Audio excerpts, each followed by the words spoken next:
What would you do if the person you were falling for revealed themselves to be not just a past bully, but a proud one? In today's story, the protagonist's choice is a masterclass in how to handle it. I had just started dating Leo, and things seemed incredibly promising. At 28, he was a sweet man, educated, smart, and handsome. After 7 wonderful weeks, he invited me to a long weekend celebration for his 29th birthday. The plan was to stay at his father's country house in a small French town with 2 of his childhood friends, Mark and Julian. His father would be there too, and I was genuinely excited to meet everyone who mattered to him. The first day was perfect. I found myself getting along wonderfully with Leo's father, a truly smart and caring man. The second day, Saturday, was just as lovely, culminating in a party in the garden with some neighbors and more of Leo's friends. As the evening wore on and the drinks flowed, a small group of us gathered around a campfire and began sharing childhood memories. And that's where everything went horribly wrong. At first, the stories were exactly what you'd expect: innocent, dumb anecdotes from their school days. But then, the tone shifted. Leo and his friends started sharing stories that were genuinely sick. Leo and his friends, buoyed by alcohol and the safety of nostalgia, began to share a story they found hilarious.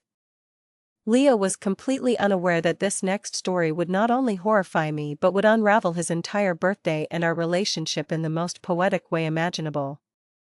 They started telling a story about a boy from their school named Simon. When they were about 14 or 15, they decided to target him for no other reason than he was very isolated and shy. For nearly 6 months, they bullied him relentlessly. It started with name-calling and cruel jokes, but it escalated into something far more twisted. They created a fake female profile on MSN Messenger, using pictures of Julian's actual cousin, and began a fake online relationship with this poor boy. 4 months. They flirted with him, nurtured this false romance, and manipulated him into sending confessions and love messages. It became a huge, cruel joke behind Simon's back, with other kids at school in on the secret. When they eventually got bored, they scheduled a fake real-life meeting. They told Simon to take a 2 or 3 hour bus ride to a specific spot, asking him to wear an Elmer the Elephant t-shirt, a detail based on some private joke they'd created. Of course, no one was there to meet him. They laughed, admitting they had no idea how long he waited there all by himself. The next day at school, any doubt Simon might have had was erased when Leo and Julian told the entire story to everyone, even sharing the private love messages he had written. The poor boy stopped coming to class and ended up changing schools entirely. It's easy to imagine how deeply traumatizing that must have been for him. And did Leo, Mark, or Julian show any hint of shame as they recounted this? Not a single bit of remorse. Leo and Julian, in particular, were still making jokes about it. They even seemed to regret that they weren't evil enough to have convinced Simon to send nude pictures. This single, vile comment revealed Leo's greatest fatal flaw: a profound lack of empathy. A chilling inability to see others as human beings rather than props in his personal amusement. It was this trait that sealed his fate. To say I felt uncomfortable is a laughable understatement. I was utterly horrified. In that moment, I started to despise Leo with an intensity that shocked me. And I wasn't the only one. Leo's father, who had overheard the end of the story, had a look of pure disappointment on his face.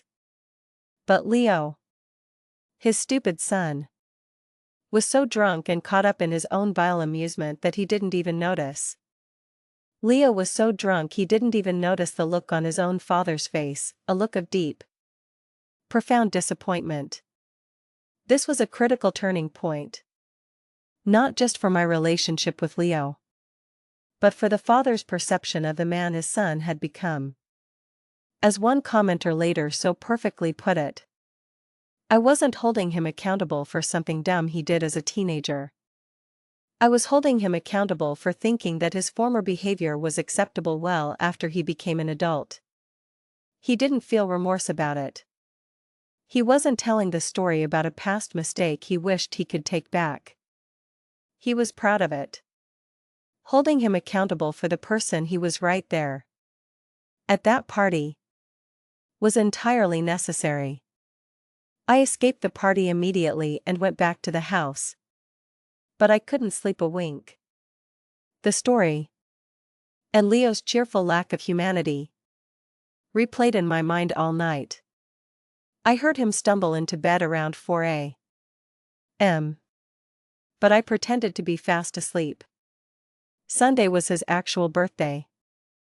The original plan was for me to surprise him with a fancy one-on-one lunch date before we rejoined the group for a party later. Instead, I woke up at the crack of dawn, packed all my things in complete silence, and walked to the train station, where I caught the first direct train back to Paris.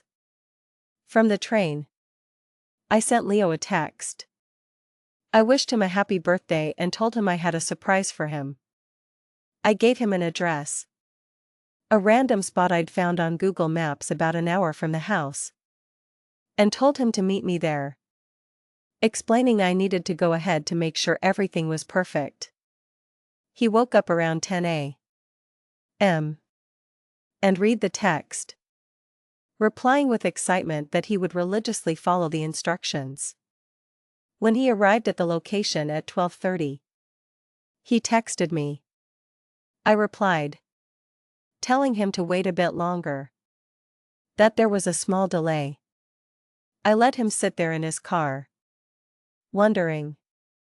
Then, I sent another text, asking him to meet me at a restaurant that was a 30-minute drive from where he was.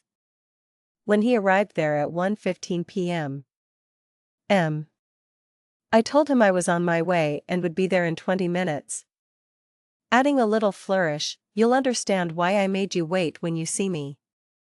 I told him to go ahead and order some food and the most expensive bottle of wine on the menu. Around 1:30, his call started. Then a flood of worried texts. I let him stew for another 45 minutes. Imagining him sitting there, the expensive wine breathing on the table, his excitement turning to confusion, then to worry, then to public humiliation. Finally, I responded in French, "So, how does it feel to have people play with your feelings?" Then, silence. I stopped responding entirely. I let him call and text all afternoon, his frantic messages buzzing against my phone as my train sped back to the city. Eventually, a call came from an unknown number. It was his friend Mark. He demanded to know what was going on, shouting that I had completely ruined Leo's birthday. I just said, "This is an extremely small payback for what you did to Simon. Tell Leo to stop calling me." And I hung up. Then I blocked them all. In the days that followed, a mutual friend called to tell me my reaction was completely absurd and unfair. She said it wasn't my role to punish someone for things they did as a teenager and that I had been completely crazy. As another commenter on my story rightly pointed out, that argument is pretty dumb. That wasn't my issue. The issue was the fact that he currently thinks it was a hilarious prank, while being a full-grown adult. Most of our circle seemed to agree with her. They thought I was a bitch. Only a few people supported me. One of those few was Leo's father. He called me shortly after the incident, supposedly about something unrelated we'd discussed. He was already aware of everything. He didn't badmouth Leo, but I could feel his disappointment through the phone. He told me that after hearing the story at the party, he hadn't been able to sleep that night. He said he appreciated meeting me and was sorry things ended. But he also said he understood my reasons and didn't try to convince me to go back. He was a true gentleman. Leo tried to win me back for months, but I never responded to a single message. I don't regret my decision. My only lingering thought is for Simon. I hope that wherever he is now a confident man, happy and well. Ultimately, this story shows that while people can't be judged forever for teenage mistakes, they can and should be judged for the person they are today, especially if that person still celebrates their past cruelty. So, I have to ask, do you think past actions, if unrepented, are a fair reason to end a relationship? Or was my revenge a step too far? Let me know in the comments.